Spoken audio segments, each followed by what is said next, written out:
I left a blank under core stabilization, and here are the muscles involved. The primary muscles of the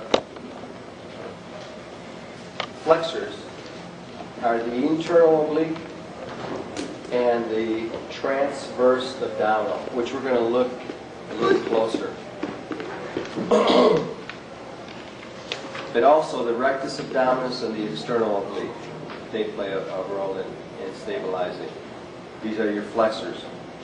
The extensors are your lumbar erectors, thoracic and cervical erectors, the quadratus laborum, Quadratus. Slow down, let's go. Oh, you should be in my class. This guy, I can't write fast enough the way this Mini guy tape, talks. yeah? Bring a mini I have tape to. to it? Oh, yeah. Oh, yeah. I'll have to borrow those notes when you're done. He is so fast on this. And multifidus and rotators. These are deep spinal muscles. It's here, right? It's in here, right? It's in the chart. Yeah, you'll I see. can't write Yeah, all they're in that. there. Okay. They're in there. They're in there. Yeah. So, these are the muscles. Let's see. Let's take a look first at this page here. This is taken from anatomy coloring book. Okay. So here we see the transverse, so rectus, the internal and external oblique. Right. Now, at the heart, the umbrella, you don't have that one? Here you go. These all tie into, now here's something that's a little bit radical, that's not really accepted in the entire field. It's the thoracolumbar fascia. The thoracolumbar fascia is the white part in the charts that you see that the muscle stems from. And it's like the skin on a sausage, except much, much harder. So the thoracolumbar fascia is at the heart of core stabilization because everything ties into that in the back. So all the obliques tie into that, the lats tie into that or come off of that. And when you activate it, it responds as the weight belt of the body.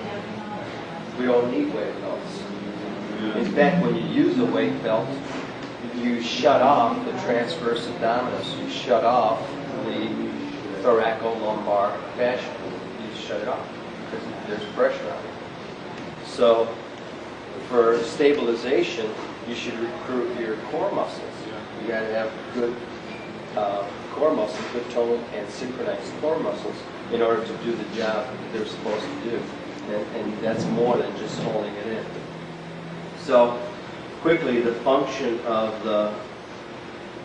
the rectus abdominis is to flex the spine and flex the pelvis.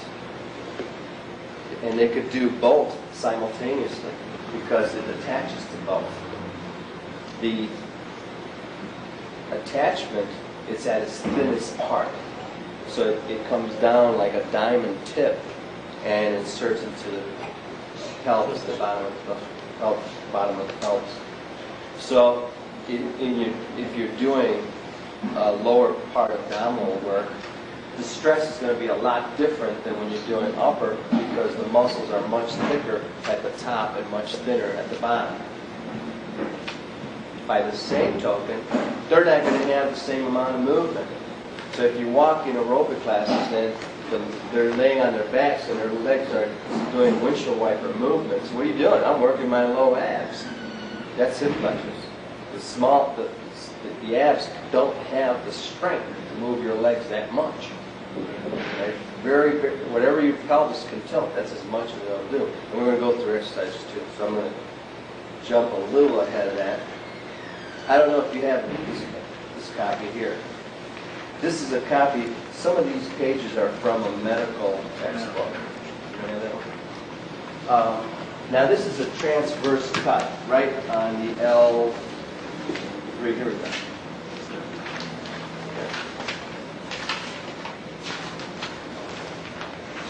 That copier,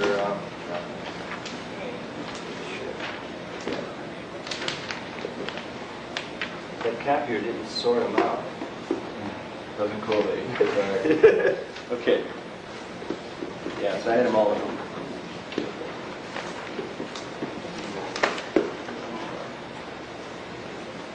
So this is a top view with a cut straight across transversely.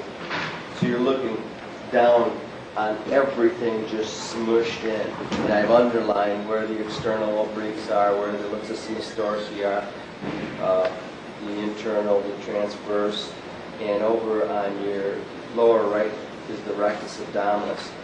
So here's where you can probably envision where the thoracolumbar fascia can pull it tight, pull everything in tight, much like a weight belt would do.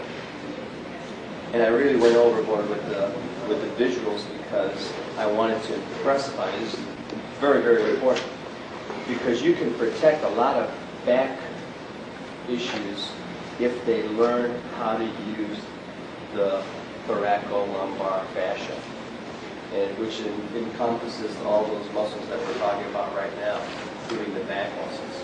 Because once you put tension in them, they all lock in. It's much like when you depress the scapula. You say, boy, I really